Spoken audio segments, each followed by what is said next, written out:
Good morning, good afternoon and good evening. Study হাবে সকলকে স্বাগত জানাই। আজকে আমাদের আলোচ্য বিষয় energy stored in a capacitor, অর্থাৎ ধারক ও ধারকত্ব যে অধ্যায়টা আমরা শুরু করেছি, সে অধ্যায়ের ধারক যে কম্পোনেন্টটি রয়েছে, সেই ধারকের মধ্যে কতটা এনার্জি স্টোর হচ্ছে, কতটা শক্তি সঞ্চিত হচ্ছে, তার যে শক্তি সঞ্চিতকরণের ক্ষমতা, সেটা আজকে আমরা দেখব। সেটাই হচ্ছে আমাদের আলোচ্য বিষয়। তো এই টপিকটি খুব ইম্পর্টেন্ট একটা টপিক। এই বিষয়টি জানতে গেলে তোমাদের ইন্টিগ্রেশনের সহায়তায় তোমাদের জানতে হবে, তোমাদের ক্যালকুলাস সম্পর্কে ধারণা থাকতে হবে, তাহলে এই টপিকটি তোমরা খুব ভালো করে বুঝতে পারবে। আদারওয়াইজ তোমরা জাস্ট ফর্মুলাটা মনে রেখে দিলেই কিন্তু যারা একটু নিচু শ্রেণীর, নবম দশম শ্রেণী, তাদের ক্ষেত্রে কিন্তু এটা খুব গুরুত্বপূর্ণ ভূমিকা পালন করবে। তোমরা শুধুমাত্র ক্লাস নবম দশম শ্রেণীর যে সমস্ত ছাত্ররা তোমরা এই ভিডিওটা দেখছো, তোমরা শুধুমাত্র যে ইন্টিগ্রেশনের যে পার্ট সেটাকে বাদ দিয়ে তোমরা জাস্ট ডিরাইভেশনটা কিভাবে হচ্ছে সেটা না জেনে, তোমরা ম্যাথামেটিক্যাল যে ডিরাইভেশন সেই জিনিসটা তোমরা না জেনে কিভাবে হচ্ছে একটা বেসিক আইডিয়া তোমরা সংগ্রহ করে নাও এবং তারপর তোমরা ফর্মুলাটা মনে রাখবে, তাহলে কিন্তু তোমাদের এটা বিশেষ সুবিধা দেবে। তো আসা যাক আমাদের এই ধারক ও ধারকত্ব অধ্যায়ের energy stored in A capacitor এই বিষয়টিতে। ফার্স্টে আমি তোমাদের এই নোটস থেকে জিনিসটা বুঝিয়ে দেব, তারপর আমরা নেক্সট ভিডিওতে এর প্র্যাকটিক্যালটা দেখব। ঠিক আছে? তো আসা যাক নোটসের মধ্যে। দেখো এখানে কি লেখা রয়েছে, তোমরা এই নোটসটি অবশ্যই খাতাতে লিখে রাখবে, তোমাদের খাতাতে নোট ডাউন করে নেবে। এটা তোমাদের ভবিষ্যতে এই পড়াশোনাটা আবার রিভিশন দিতে অনেক কাজে দেবে। তো দেখো, ক্যাপাসিটরের মধ্যে শক্তি সঞ্চিতকরণ বা শক্তি সঞ্চয়। আমরা এখানে দেখব কোনো ক্যাপাসিটরের মধ্যে কতটা শক্তি সঞ্চিত হতে পারে। আমরা এই চ্যাপ্টারের মধ্যে এটাই দেখব যে একটা ক্যাপাসিটর, একটা ধারক, সে কতটা শক্তিকে সঞ্চিত করে রাখতে পারে, সেটাই কিন্তু আমরা দেখব। ক্লিয়ার? কারণ আমরা জানি তার ক্যাপাসিটেন্সের উপর ডিপেন্ড করে কিন্তু এই শক্তি সঞ্চয়করণ সেটা কিন্তু নির্ভর করে। সেটা কিভাবে হয় আমরা দেখব। দেখো কি লেখা রয়েছে, ধরা যাক ক্যাপাসিটরের ক্যাপাসিটেন্স হচ্ছে সি ফ্যারাড এবং বিভব প্রভেদ মানে প্রযুক্ত বিভব প্রভেদ সেটা হচ্ছে ভি ভোল্ট। তার কারণ কি, এই লাইনটা লেখার মানে হচ্ছে এটাই। আমি প্রথমে ধরে নিলাম যে ক্যাপাসিটার যেটা রয়েছে সেই ক্যাপাসিটারটার ক্যাপাসিটেন্স হচ্ছে সি এবং ভোল্টেজ হচ্ছে ভি, এবং এই ভোল্টেজটা ভি কারণ সেটা প্রযুক্ত ভোল্টেজ, তাই বাইরে থেকে আমরা সেই ভোল্টেজটা দিচ্ছি। ক্লিয়ার? কারণ কি, ভোল্টেজটা না দিলে তো তার মধ্যে ক্যাপাসিটেন্সের মধ্যে শক্তি সঞ্চয়ই হবে না, তাই নয় কি?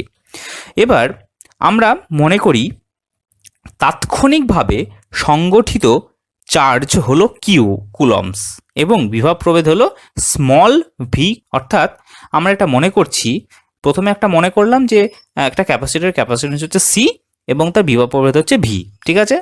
এবং আমরা এটা মনে করলাম যে খুব তাৎক্ষণিক, ইনস্ট্যান্টেনিয়াস চার্জ বলা হয় এটাকে। ঠিক আছে?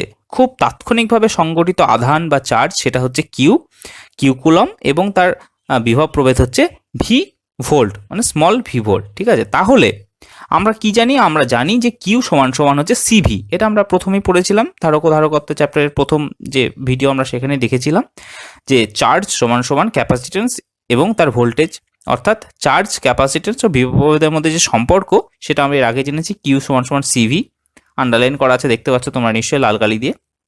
সুতরাং এক্ষেত্রে ক্যাপিটাল যে কিউ, সেই ক্যাপিটাল কিউ এর স্থানে আমরা স্মল কিউ লিখলাম, তার কারণ ইনস্ট্যান্টেনিয়াস যে আধান, ইনস্ট্যান্টেনিয়াস যে সেরকমভাবে তাৎক্ষণিকভাবে সংগঠিত যে চার্জ, যেটা আমার স্মল ভি ভোল্ট বিভব প্রভেদের দ্বারা তৈরি হয়েছে, ঠিক আছে, সেটার জন্য সেই ভ্যালুগুলো আমরা কি করলাম, এই কিউ সমান সমান সিভি যে ইকুয়েশন রয়েছে সেখানে আমরা পুট করলাম। তাহলে কি আসছে, স্মল ভি এবং ক্যাপিটাল সি সমান সমান হচ্ছে স্মল কিউ, অর্থাৎ কিউ সমান সমান সি ইন্টু ভি। সুতরাং আমরা এটাকে সমাধানের সূত্র দ্বারা, সমাধানের যে নীতি তা দ্বারা লিখতে পারি, কি লিখতে পারি, যে স্মল ভি সমান সমান কিউ বাই সি। ক্লিয়ার? বোঝা গেল? আমরা এই ইকুয়েশনটা পেলাম। আচ্ছা, এবারে যদি ক্যাপাসিটরের চার্জ ডি কিউ বৃদ্ধি করা হয় এবং যেখানে ডি কিউ এর একক হচ্ছে কুলম্বস, এই জায়গাটা তোমরা খুব ভালো করে বোঝো। ডি কিউ কেন বলছি, যারা ক্যালকুলাস সম্পর্কে যাদের মধ্যে কোনো ধারণা নেই তোমরা খুব ভালো করে বুঝবে, এবং যাদের ক্যালকুলাস সম্পর্কে ধারণা রয়েছে তারা অবশ্যই জানো যে ডিকিউ কথাটা কেন বোঝাতে চাইছে। এই ডিকিউ মানে হচ্ছে কি ডেরিভেটিভ, ঠিক আছে। ডেরিভেটিভ কিউ যেটা, এর অর্থ হচ্ছে এটাই যে আমরা কোনো কিছুকে যখন পরিবর্তন করব, একটা বড় কিছু জিনিস রয়েছে, একটা ভ্যালু রয়েছে, আমরা যখন সেটাকে একটা পরিবর্তন করব, খুব সামান্য পরিবর্তন, খুব বেশি পরিবর্তন না, তাহলে 5 আছে, 5টাকে আমি বাড়িয়ে 5.0001 করলাম। এই যে 5.0001 করা, এই যে ছোট্ট একটা পরিবর্তন, এই পরিবর্তনকে আমরা কি করব, ডি দ্বারা ডিনোট করবো, স্মল ডি, অর্থাৎ এটাকে বলা হয় ডিফারেন্সিয়েশন, ঠিক আছে, ডেরিভেটিভের ডিফারেন্সিয়েশন, ঠিক আছে, সেটাকে ডি কিউ বলা হয়। অর্থাৎ এই কিউ চার্জ রয়েছে, এই কিউ চার্জটাকে যদি একটা খুব সামান্য পরিমাণে আমি বৃদ্ধি করি, মানে চেঞ্জ করি, বাড়িয়ে দিই, সেটা হয়ে যাচ্ছে কি ডি কিউ। ক্লিয়ার? এবং আমরা যেটাকে বাড়াবো, যদি সিটাকে বাড়াই তাহলে কি হবে, ডিসি হবে, ঠিক আছে। যদি ভোল্টেজটাকে বাড়াই তাহলে কি হবে, ডিভি হবে, ঠিক আছে। অর্থাৎ খুব সামান্য পরিমাণ যদি বৃদ্ধি করা হয় তো সেটাকে আমরা এই ডি দ্বারা ডিনোট করে থাকি। এটা যেহেতু খুব ছোট্ট ডেরিভেটিভ তাই এখানে ডি লেখা আছে।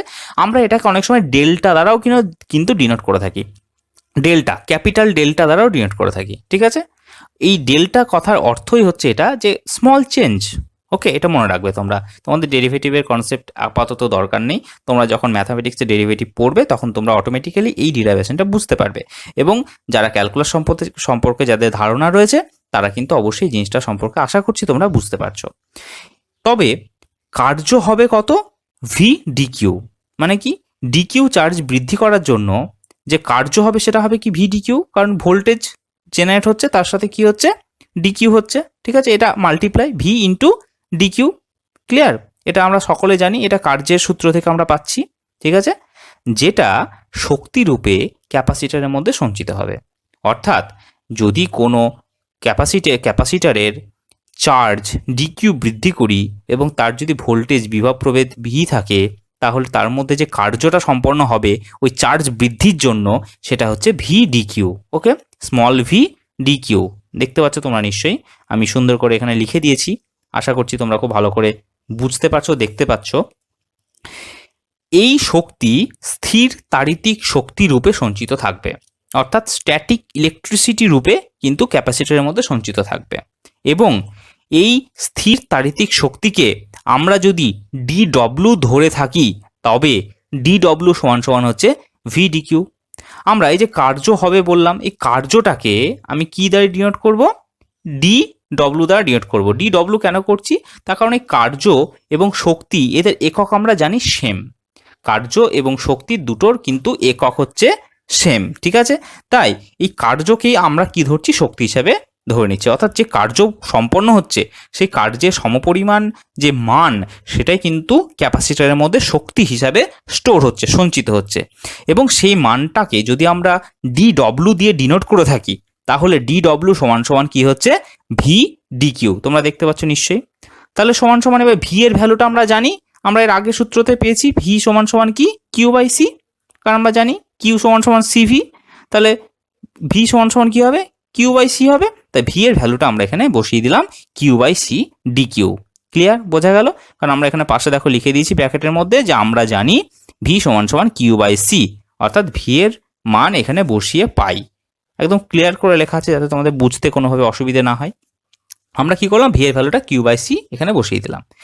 এবার দেখো কি বলছে, তাহলে কার্য বা ক্যাপাসিটারের মধ্যে কিউ কুলম্বস চার্জের জন্য সমগ্র সঞ্চিত শক্তি, তার মানে কি টোটাল এনার্জি, টোটাল এনার্জিটা তাহলে কি হচ্ছে, এটা তো জাস্ট একটা ডিকিউ চার্জ বৃদ্ধির জন্য এই পরিমাণ শক্তি জেনারেট হচ্ছে, ঠিক আছে। ডিকিউ, এই ডিকিউটা এই কারণের জন্যই বলা হয়েছে যে ভীষণ স্মল অ্যামাউন্টের চার্জ বৃদ্ধির জন্য ভীষণ স্মল অ্যামাউন্টের কার্য সম্পন্ন হচ্ছে এবং তার জন্য ভীষণ কম অ্যামাউন্টের শক্তি এখানে সঞ্চিত হচ্ছে।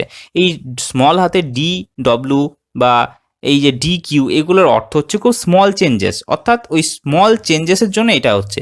কিন্তু গোটা চার্জের ক্ষেত্রে, গোটা ক্যাপাসিটারের ক্ষেত্রে সমগ্র চার্জ যখন এরকমভাবে পরিবর্তন ঘটবে, এটা তো একটা চার্জের ক্ষেত্রে, কিন্তু একটা ক্যাপাসিটারের মতো তো একটা চার্জ স্টোর থাকে না, প্রচুর চার্জ স্টোর থাকে।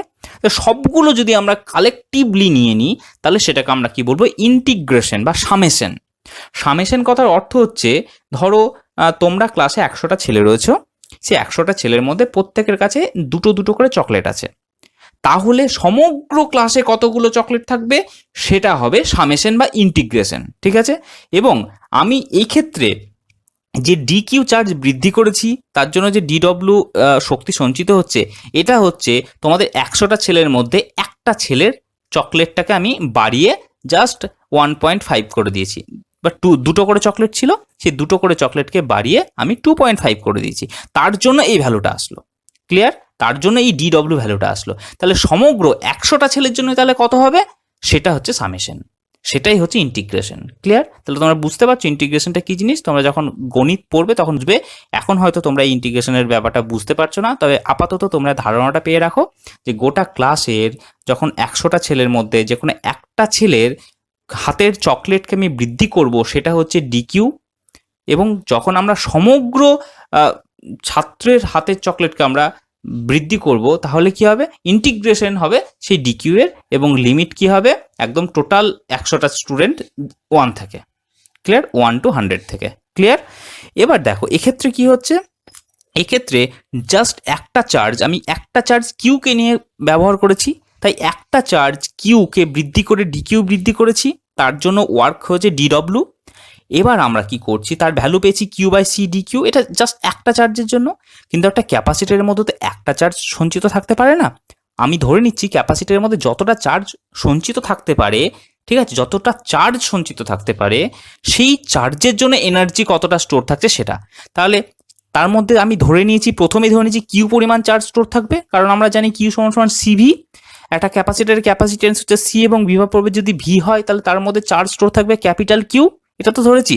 তাহলে ওই ক্যাপাসিটরের মধ্যে ক্যাপিটাল কিউ সংখ্যক চার্জ কিন্তু স্টোর আছে, এটা হচ্ছে সমগ্র চার্জ। আর স্মল হাতের কিউটা হচ্ছে জাস্ট একটা চার্জ। সমগ্র স্মল হাতের যে কিউ, স্মল লেটারের যে কিউ, সমগ্রটা সমান সমান হচ্ছে ক্যাপিটাল কিউ। তাহলে এই ক্যাপিটাল কিউ কুলম্বস চার্জের জন্য সমস্ত ক্যাপাসিটরের মধ্যে সমগ্র সঞ্চিত তাহলে শক্তি কত হবে, তাহলে হবে ডব্লু। এটা ডব্লু হয়ে গেল, দেখতে পাচ্ছ তোমরা, মানে সমগ্র, এখানে কিন্তু ডিডব্লু নেই, অনলি ডব্লু, তার মানে কি সমগ্র চার্জ সমান সমান ইন্টিগ্রেশন 0 to কিউ ডিডব্লু। এই ডিডব্লু ভ্যালুটা এখানে বসিয়ে দিয়েছি q by c d q joule. Clear? বুঝতে পারছো? তার মানে কি 0 to কিউ মানে কি, ওই ক্যাপাসিটরের মধ্যে 0 চার্জও স্টোর থাকতে পারে, আবার ম্যাক্সিমাম চার্জও স্টোর থাকতে পারে কিউ, তাই তো। সর্বনিম্ন 0 পরিমাণ চার্জ স্টোর থাকতে পারে, তার মানে ক্যাপাসিটরটার মধ্যে কোনো চার্জ স্টোর নেই, এবং সর্বোচ্চ কিউ পরিমাণ চার্জ স্টোর থাকতে পারে। তাহলে ওই ক্যাপাসিটরের মধ্যে সর্বোচ্চ এবং সর্বনিম্ন, এটা হচ্ছে তার লিমিট, সব থেকে লোয়ার লিমিট এবং সব থেকে আপার লিমিট, সেটা আমরা দিয়ে দিলাম ইন্টিগ্রেশনের এখানে। এবং আমরা এখানে কি করলাম, integration 0 to Q small q by c d q. Clear? এবার আমরা কি করব, ইন্টিগ্রেশন করব।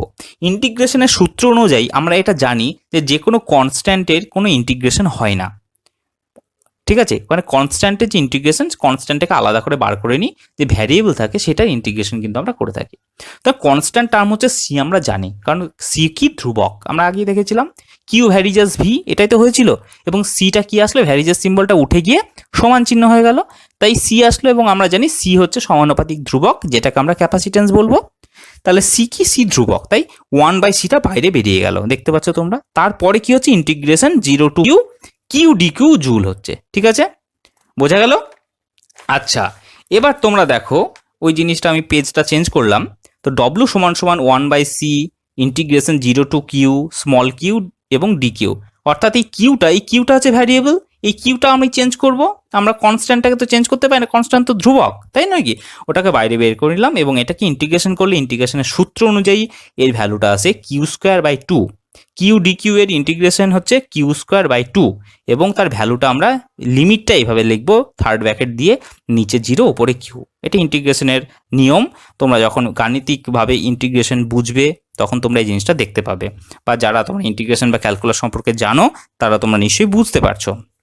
সমান সমান কি হচ্ছে, সমান সমান, এবার আমরা ভ্যালুটা বসিয়ে দেবো। এখানে তো লিমিটটা লেখা রয়েছে কিন্তু ভ্যালু বসানো নেই, তো ভ্যালুটা যখন বসাবো, এই নিয়ম হচ্ছে এটাই, প্রথমে আপার যে ভ্যালু সেটা বসাবো, মাইনাস লোয়ার ভ্যালু বসাবো, ঠিক আছে, তবেই কিন্তু এটা কমপ্লিট হবে। এটা আমি আর ডিটেলসে লিখলাম না, তার কারণ এটা যারা ক্যালকুলাস জানে না তাদের জন্য কিন্তু এই ডিরাইভেশনটা প্রয়োজন নেই, তারা শুধু সূত্রটা মনে রাখবে, আমি বলে দিচ্ছি কোনটা মনে রাখবে। আর যারা এই ক্যালকুলাস সম্পর্কে জানে তারা এই ব্যাপারটা সম্পূর্ণটা জানে, সুতরাং আমি আর ডিটেলসে লিখলাম না, ঠিক আছে। তো এটার ভ্যালু কত আসছে, কিউ স্কোয়ার বাই 2c, মানে 1/c বাইরে ছিল এবং স্মল কিউ স্কোয়ার বাই 2 এই ভ্যালুটা, এই যে মান, এই যে জায়গা, এখানে আমরা যখন 0 এবং এই ক্যাপিটাল কিউটা বসাবো তাহলে তার যে মানটা জেনারেট হবে, যে ভ্যালুটা তৈরি হবে, সেটা কি হবে, ক্যাপিটাল কিউ স্কোয়ার বাই 2। তাহলে 1/c গুণিত ক্যাপিটাল কিউ স্কোয়ার বাই 2, এই দুটো যখন আমরা মাল্টিপ্লাই করব ভ্যালু আসবে কত, Q square by 2c joule. Okay, এই Q square by 2c joule, এই এনার্জিটা কিন্তু ক্যাপাসিটারের মধ্যে স্টোর থাকছে, এটাই হচ্ছে ক্যাপাসিটারের মধ্যে থাকা স্টোরড এনার্জি। ক্লিয়ার? এবার আমরা এটাকে একটু প্রিসাইজলি লিখবো, কিভাবে করব দেখো, আমরা ডব্লু সমান সমান কিউ স্কোয়ার বাই 2c জুলকে ভেঙে লিখলে কি হবে, ডব্লু সমান সমান q by 2 into q by c, অর্থাৎ কিউ স্কোয়ারটাকে দুটো ভাগ করলাম, কিউ গুণিত কিউ, এবং 2c-টাকে ভেঙে নিলাম 2 গুণিত সি, ঠিক আছে, এবং এটাকে আলাদা আলাদা করে লিখলাম q by 2 into q by c. Clear? তাহলে সমান সমান এই কিউ বাই 2টা থেকে আমি হাফ আলাদা করে নিলাম, 1/2টা আলাদা করে নিলাম, কিউটাকে আলাদা করে লিখলাম, এবং আমরা জানি কিউ বাই সি সমান সমান হচ্ছে কি, ভি। আমরা জানি কিউ সমান সমান কি, সিভি, তাই তো? তাহলে কিউ সমান সমান যদি সিভি হয় তাহলে কিউ বাই সি সমান সমান কি হবে, ভি হবে। এটা আমরা সকলে জানি সমাধানের সূত্র অনুযায়ী, এবং আমরা এটা এর আগেই দেখেছি, দেখো পাশে লেখা রয়েছে, যেহেতু আমরা জানি কিউ সমান সমান সিভি, সো ভি সমান সমান কিউ বাই সি। তাহলে আমরা কি করলাম, কিউ বাই সি এর জায়গাতে ভি বসিয়ে দিলাম, দেখো তলে লাল কালি দিয়ে দাগ দেওয়া রয়েছে, দেখতে পাচ্ছ, অর্থাৎ কিউ বাই সি এর স্থানে আমি কি করলাম, ভিটাকে বসিয়ে দিলাম। তাহলে এই ভ্যালু কি আসলো, 1/2 কিউ ইন্টু ভি, ঠিক আছে।